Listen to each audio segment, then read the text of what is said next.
বন্যা দুর্গত এলাকার মানুষদের স্বাস্থ্য সুরক্ষিত রাখতে অবিলম্বে স্থানীয় স্তরে স্বাস্থ্য শিবির করা দরকার। বিশেষজ্ঞ চিকিৎসকদের নিয়ে এই এলাকাগুলি দেখভাল করা দরকার, কারণ সবার পক্ষে হাসপাতালে যাওয়া সম্ভব নয়। বিষয়টা সহজ মনে হলেও সব কাজ একসাথে করা এতটা সহজ না। এরপরে সামগ্রিকভাবে সরকারকে এই কাজটা করা দরকার। বিশ্বাস, সরকার এই কাজটা ও দায়িত্বটা গ্রহণ করবে।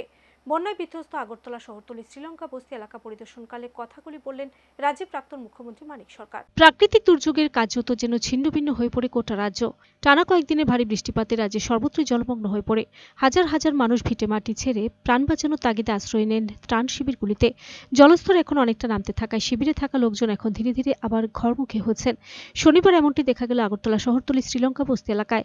যারা ঘরমুখী হচ্ছেন তাদের মধ্যে একাংশ লোক আবার অসুস্থ হয়ে পড়ছেন। তাই অসুস্থ লোকেদের চিহ্নিত করে স্বাস্থ্য পরিষেবা পৌঁছে দেওয়ার লক্ষ্যে এবার বিশেষ উদ্যোগ নিতে দেখা গেল বিরোধী দল সিপিআইএম পূর্ব লোকাল কমিটিকে।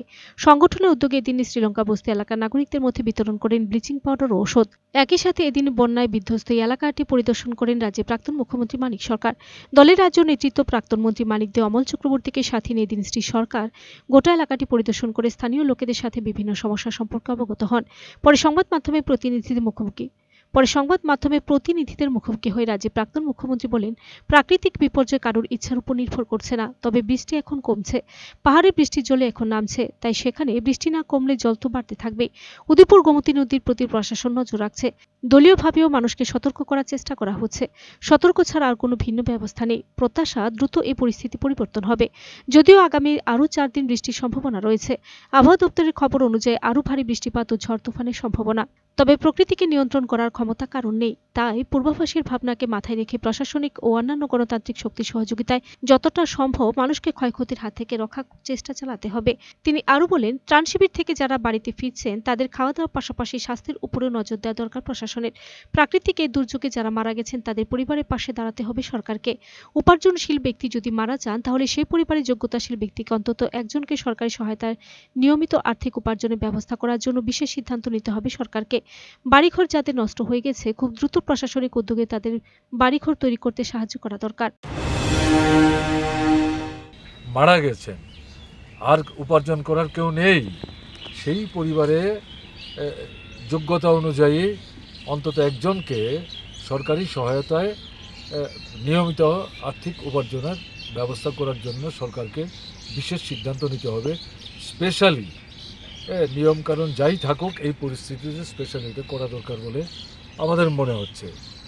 এর বাইরে যাদের ঘর নষ্ট হয়ে গেছে, ভেঙে পড়েছে, এবং এই যে মৃত্যুর সংখ্যা বললাম তার মধ্যে অনেকগুলি মৃত্যু আছে।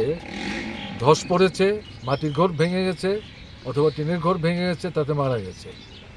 এই যে ঘর যাদের একেবারে নষ্ট হয়ে গেছে, খুব দ্রুত প্রশাসনিক উদ্যোগে তাদের ঘর বাড়িগুলি তৈরি করতে সাহায্য করা দরকার। না হলে তারা যাবে কোথায়, তারা যাবেটা কোথায়? ফলে এক্ষেত্রে একটু ভিন্ন ধরনের উদ্যোগ নিয়ে বিশেষ সাহায্যের হাত বাড়িয়ে তাদের ঘরটর তৈরি করতে সাহায্য করা দরকার। আর রাস্তা অনেক জায়গায় ভেঙে গেছে, বিদ্যুৎ অনেক জায়গায় নষ্ট হয়ে গেছে, সেই জায়গাগুলোতে দ্রুত যোগাযোগ ব্যবস্থা তো আবার রিএস্টাবলিশ করতে হবে।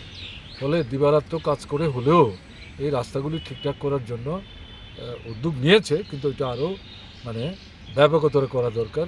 বিদ্যুৎও পৌঁছানোর ব্যবস্থা করা দরকার, কারণ বিদ্যুৎ তো এখন একটা দৈনন্দিন। Bureau report, search India channel.